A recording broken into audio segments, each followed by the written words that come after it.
You've probably heard someone say, Africans had slaves too. So what's the difference? Sounds like a mic drop. But here's the truth. Slavery in Africa looked very different from the brutal, race-based system in the Americas. And unless we break this down, we risk comparing apples to chains. So today, we're unpacking the myth, the history, and the real stories of people who lived it.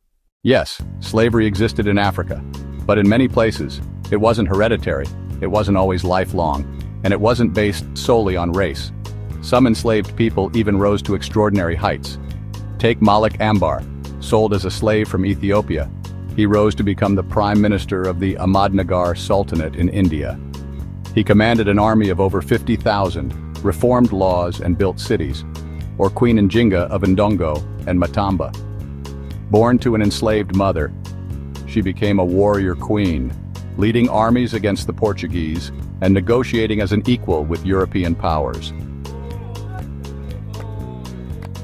Then there's Cecil Majaliwa, sold as a child slave in Zanzibar. He was educated abroad, returned home, and became the first ordained African Anglican priest in Tanganyika, leading his community with dignity. And in 19th century Nigeria, Gogo Habiba, born to a slave mother, became a political powerhouse in Nupe, commanding armies and influencing leadership at the highest levels. These stories matter because they show that in many African contexts, slavery could be a condition, not always a life sentence. And here's another question people ask: what about slavery in the Bible? When most people hear that word, they imagine American plantations, but biblical-era slavery was much closer to African servitude than to American chattel slavery. In the Bible, slavery often meant working off debts or being a prisoner of war. It wasn't always lifelong, and it wasn't based on race. Enslaved people could own property, marry, and sometimes even rise to positions of honor. Compare that with American slavery, permanent, racial, and hereditary. If your mother was enslaved, so were you, and every generation after you.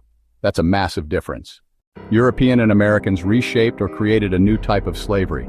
They built chattel slavery, a system where humans were reduced to property, not just for life, but for generations. A child born to an enslaved mother was enslaved forever, and it was racialized. Blackness itself was treated as proof of inferiority. In the Americas, this system became uniquely brutal. Think of Solomon Northup, born free in New York, kidnapped and enslaved for 12 years in Louisiana. His memoir reveals unimaginable cruelty on plantations. Or Harriet Jacobs, who spent 7 years hiding in an attic crawl space to escape her master's abuse. These weren't exceptions, they were the rule.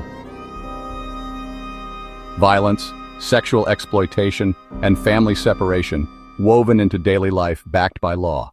Yes, some African rulers participated in the slave trade, often under coercion, manipulation, or with no understanding of what they were fueling. How could they imagine this new type of slavery?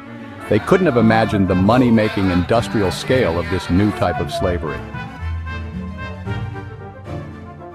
So to say, Africans sold their own people as justification, that's like blaming a pickpocket for a bank robbery. The scale and the system were entirely different. This isn't just history, it's the foundation of the world we live in. That new type of slavery left behind deep scars, systemic racism, economic inequality, and generational trauma which still echoes generations later.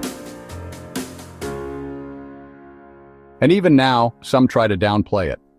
Recently, Donald Trump criticized the Smithsonian for focusing too much on slavery, saying its museums should show more American brightness instead. Of course we believe in American brightness, but here's the danger. When we minimize slavery's horrors, we minimize the resilience of those who endured it, and we risk erasing the truth. So next time you hear, Africans had slaves too, remember. In Africa, many rose from slavery to greatness and became part of a new family. In the Americas, slavery was designed to erase humanity, forever. That difference isn't just academic, it's why the echoes of slavery still shape our world today. It's why generational trauma is so deeply damaging. If this gave you a new perspective, share it. Because truth matters, and history told honestly is what sets us free. Sometimes clarifying the truth is required before moving into the future. Like, subscribe and join us as we explore Africa's past and explore its bold future.